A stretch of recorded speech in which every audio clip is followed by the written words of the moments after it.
Vamos lá, quinto ano. Agora nós vamos falar sobre o segundo mapa, Ciências Parte 2, que já começa com o ramo dos combustíveis fósseis. Não tem como falar de recursos naturais não renováveis sem falar dos combustíveis fósseis, ok? Quem são eles então? O petróleo, o gás natural e o carvão mineral. Então, são recursos naturais não renováveis utilizados como combustíveis.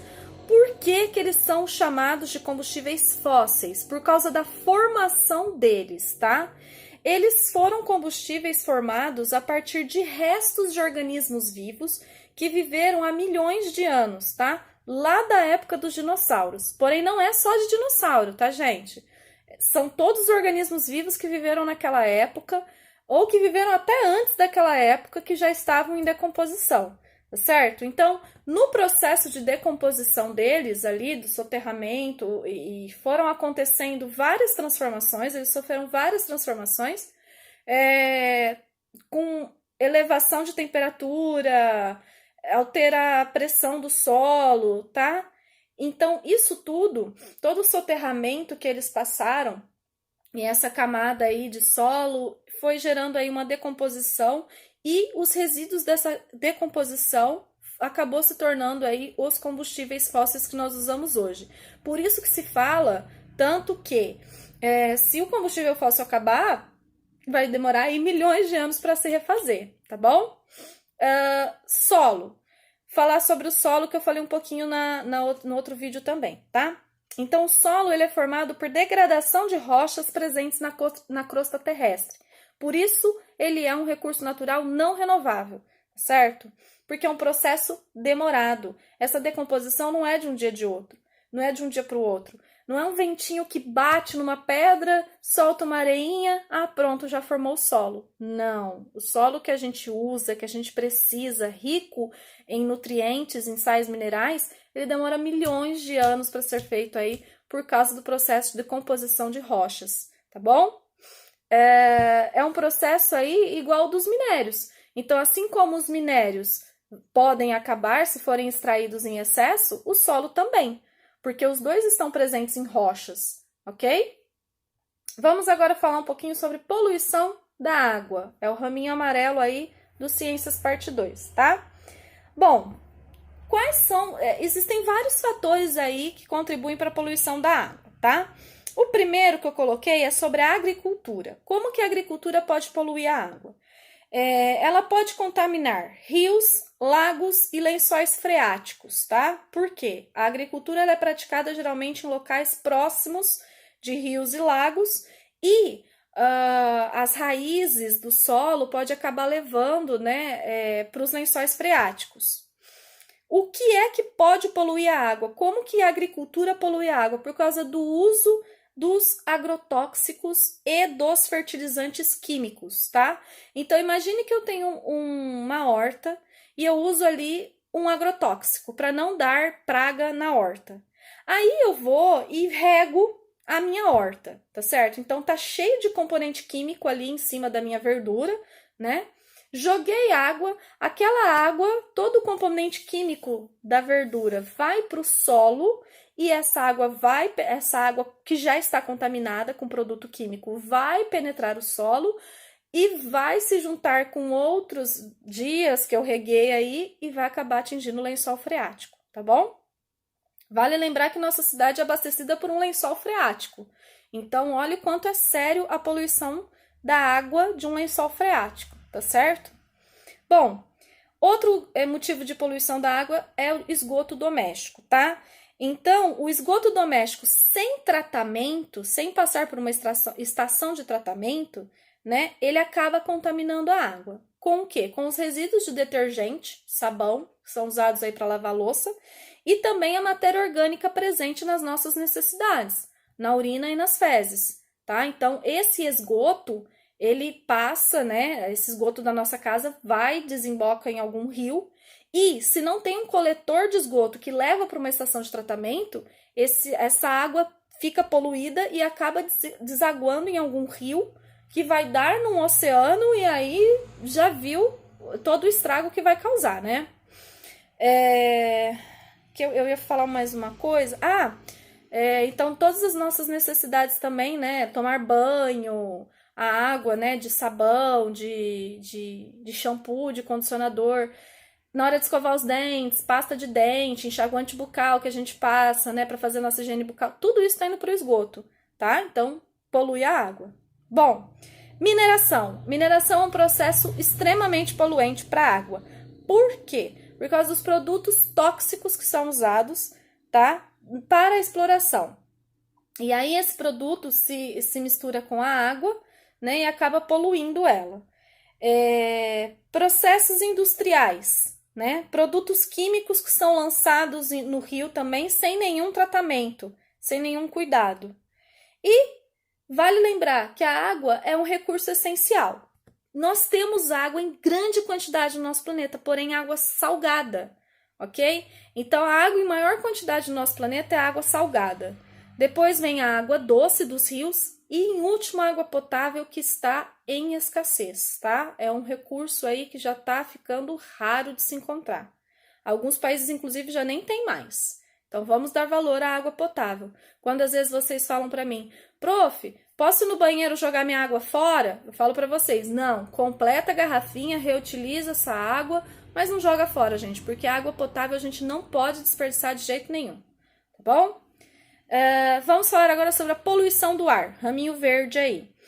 As atividades humanas, né? Na verdade, a poluição do ar, na verdade, ela é um processo natural. Quando um vulcão entra em erupção, por exemplo, há poluição do ar. Porém, como é um processo natural, a própria natureza dá conta dessa fumaça que é lançada por um vulcão. O problema é quando o homem provoca essa poluição. E como o homem pode provocar a poluição do ar, então? Através de queimadas, né? Através da decomposição dos resíduos nos lixões e nos aterros controlados, né? Que a gente já estudou que não tem tratamento nenhum, que libera o gás metano, e esse gás é extremamente poluente para a atmosfera. E a queima de combustíveis fósseis, né? Quando a gente queima combustível fóssil, libera um gás extremamente tóxico, né?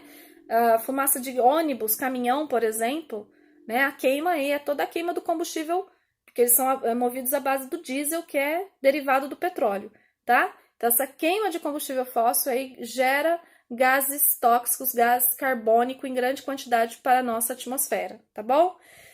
Liberação de partículas poluentes. Então, essas partículas poluentes no ar acabam aumentando o efeito estufa. O efeito estufa, ele não é ruim. O efeito estufa é um processo natural. O planeta sempre teve o efeito estufa. Qual é o problema?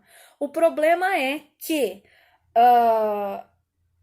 devido a todas essas partículas de gases, né, tóxicos lançados na atmosfera, o planeta tem retido mais calor. Então, o que é o efeito estufa? O efeito estufa é um processo natural, né, de controle de temperatura do planeta. Tá? Então, uma quantidade de raios solares é absorvida, a outra é mandada de volta. Porém, esses gases fazem com que esses raios solares fiquem em maior quantidade, esse calor fique em maior quantidade na nossa atmosfera e não consiga sair, não vai para fora, tá? Então, isso acaba provocando o aquecimento global. Lembrando, então, o efeito estufa ele não é algo ruim. Ruim é o que está acontecendo para prejudicar o ar. E aí, torna o efeito estufa mais intenso, vamos dizer assim, causando aí o aquecimento global, tá certo? Quais as consequências do aquecimento global? O derretimento das geleiras, aumento do nível do mar, se as geleiras derretem, obviamente o nível do mar aumenta, mudança no período de chuvas. Então, sabe, eu acho que vocês já devem ter ouvido alguma avó de vocês ou a mãe falar assim, nossa, nessa época chovia tanto, agora tá chovendo tão pouco. Aquecimento global, tá? Ou senão, a chuva vem de repente, estragando tudo, que são as tempestades, causando inundações, porque ela vem tão intensa, em tão grande quantidade, né? Que ficou um pouco estranho isso que eu falei. Mas assim, ela vem tão intensa que acaba não dando conta, a natureza não dá conta de pegar toda essa água que tá vindo de repente, causa inundação, tá? E também períodos de secas prolongadas. várias outras consequências também. Isso aqui são só algumas, tá? Eu ia falar uma coisa sobre derretimento das geleiras. Vale lembrar que uma grande porção de água doce do planeta está nas geleiras. Só que quando elas derretem, elas viram água salgada. Então, tá aí um grande problema para a humanidade, tá? Degradação do solo para encerrar esse mapa. Pode acontecer a erosão. O que é a erosão? Então, quando o solo está sem proteção, quando há um desmatamento, né, cai a chuva e essa chuva vai levando embora partículas do solo. E isso faz com que o solo fique sem nutrientes, né? Isso acaba fazendo com que, aos poucos, ele se torne um solo extremamente seco, improdutivo, não dá mais para plantar nada nele, e acaba perdendo a área de cultivo e causa rachaduras no solo, tá certo? Essa é a erosão. O processo, quando chega na fase da rachadura, já está num nível exagerado, já está num nível, assim, extremamente irreversível da erosão, tá bom? Existe também a compactação. O que é a compactação? Quando há uma diminuição das partículas do solo, tá? Então, imagina quando você tem areia e você prensa a areia assim, ela fica mais achatada. Isso é compactar, você está compactando, tá? Por que isso acontece? Por causa da circulação das máquinas agrícolas, que são extremamente pesadas, então elas vão passando no solo, aquilo vai compactando o solo, né? E o rebanho, né? A criação de gado. A vaca, o boi são animais pesados também. Isso acaba compactando o solo.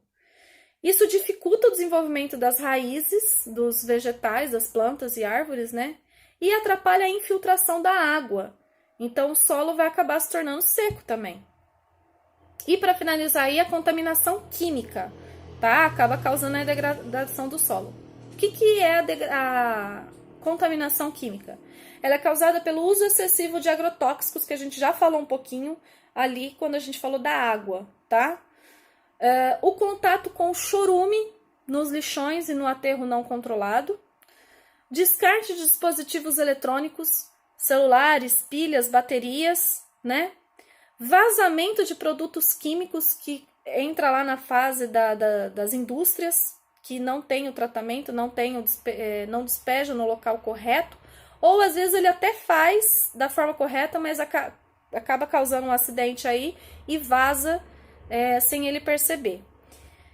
E pode causar problemas, né? Isso daí, esses produtos químicos no solo acabam causando problema para as plantas. Causa problemas para as plantas, vai causar problema para os animais que se alimentam das plantas e, consequentemente, polui as águas. Então, a contaminação química do solo está extremamente ligada à poluição das águas também, porque ela vai acabar atingindo os lençóis freáticos, tá certo? Esse foi a parte 2 do mapa.